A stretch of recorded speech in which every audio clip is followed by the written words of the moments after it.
So you want to be a YouTube creator, but do you need a website these days? Let's talk about it.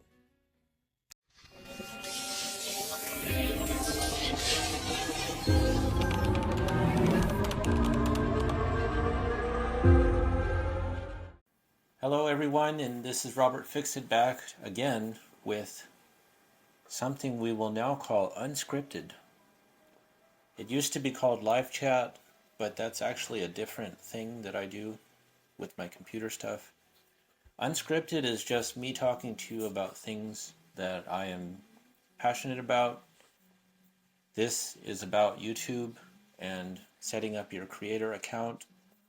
I posted 2 videos already, and I've noticed that I met a lot of new YouTube people, not in my genre, but in other genres, and we've been talking back and forth. And I've noticed that people have a lot of questions about how to get started, what to do, what to not do. I've been doing this for about a year and a half, but I've been in online marketing and sales for 10 plus years. So I have experience with that, and we're going to see how we can apply that to YouTube specifically. And so what I want to talk about today, the topic is going to be just one thing, and that is, should you have a website? And that's something weird, right? People don't have websites anymore. That's an old thing. I'm an old person. Nobody has websites anymore. But is it important to have anyway, just to, reach out and branch out and be able to do other things? And I think that you should have a website. Now, most people don't want to bother with that because, especially if you're a vlogging type of person, you have to record your video, you have to edit it, you have to post it, you have to make a thumbnail. It's so much work, and then the last thing you want to do is be working on a website. So that's why you don't see websites anymore that much. So I wanted to show you how you can make a quick little website and adjust it to your needs. It's free. It's kind of the old way of how we used to do things in the marketing space. So I'm not sure how well it applies to your situation. It really depends on what your YouTube channel is about. For me, it's kind of a business, so I have to have a website anyway. But for you, if you think that your YouTube channel is not a business, actually it is, because you're going to make money from it at some point, right? And that income can be maximized by having more reach. There's a term called reach. So it's how many people can you touch. So with YouTube, you can only reach so many people. So that's why people have other things like Instagram, Facebook, Twitter, whatever, right? But I want to show you how we can apply a website to YouTube for free, really fast. It only takes a minute. And there's a very, very old website called Linktree. You might have heard of it if you've been around for a while. I haven't actually used it for a while because I wasn't doing online sales as much anymore. I've been doing in-person sales. So I went back to a Linktree and I said, hey, they're still around. It's still free. So I wanted to apply Linktree to my YouTube channel. So here's my YouTube channel. This is what you see. Let's say it's the first time you've ever visited my YouTube channel. This is what you would see. Okay? Now, in YouTube, you can put links. See here? Not that. The more. 2 more links. Okay, there. Now, if somebody clicks on your YouTube, they will click on more, and there's your links. Instagram, Facebook, buy me a coffee. You might have a merchandise store, merch. You might have, who knows what other people have, I don't know, Twitter. And then you have your link to your YouTube, and then there's your email address, so somebody can email you if they want. Now, this is perfectly fine. I think everybody's happy with this. There's no reason why this doesn't work well. But there's an old term of let's keep the customer, or in your case, the viewer, with you. And so what that means is you want them to leave the site that they found you on and go to your site. Again, this is a very, very old strategy, but it was very useful back then. It could be useful now. So I'm going to show you what happens. So here is my link tree.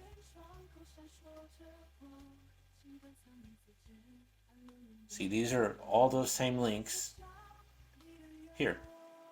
It's just on this little page. And there's other things like Linktree. There's all of these bio, whatever. I'm not sure what those are. Those are probably newer ones. So it could be any site. It doesn't matter what it is. This is primarily geared for people that are selling something. You might be selling lessons. You might be a yoga instructor or a personal motivator or a health coach or something like that. And you want to get them into your house. And what they might do is they might save this link. So see this link right here? They might save it in their links, favorites. And they might refer back to that link, or they might send that link to somebody else. And then it's just that. And this is designed to be for mobile, so that's why it looks weird like this on desktop. When you're on the web or on the mobile app, it looks different. It's just this without the sides. So you can put as much links as you want. Here's what it looks like from the inside. So there's an email link, there's Discord, there's an Etsy store, things that I'm selling, there's my Facebook. It's very customizable. It is free, but if you want it to be to where you can put pictures in the background and get rid of the hide tree click, it's going to say Linktree on there.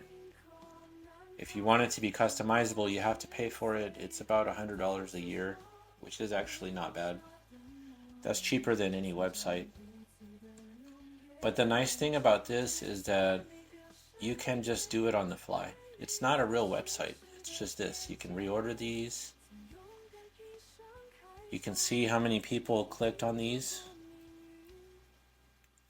Now look, when you use this, just look at this very carefully. I want you to, everybody just look at this. When somebody clicks on this, you don't know how many times they've clicked on it. But here, you have analytics. So we've had 2 people click on Buy Me a Coffee, 2 people click on Patreon, 18 clicks on the Discord. So that's very interesting. I didn't know that. So if you're going to be in the business of being a business of you, it's interesting to have that information, and you can change everything at any time. And so what we're going to do now is look, instead of this, we're going to change it. So watch this. This is the original one, how it looks. We're going to take this link tree. So instead of having multiple links here, we're going to actually change the bio here. And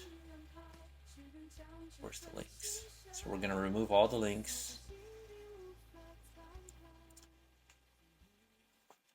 And we're just going to put find out more.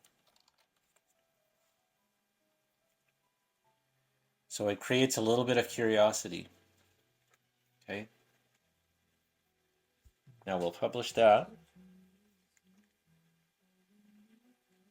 And then We'll refresh the page here.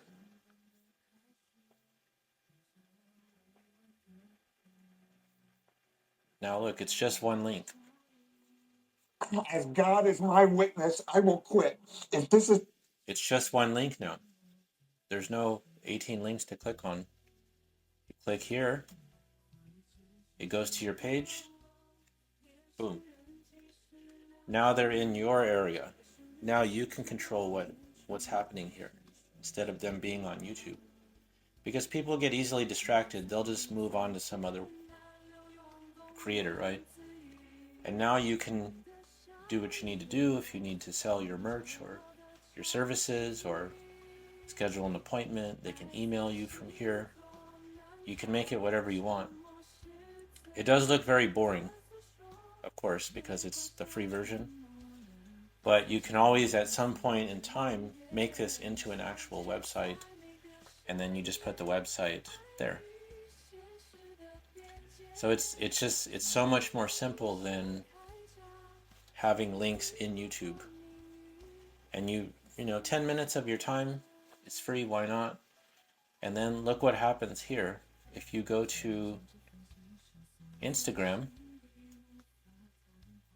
I don't really use Instagram, but let's just say, for example, in the bio of your Instagram, you have find out more, and it's the same link.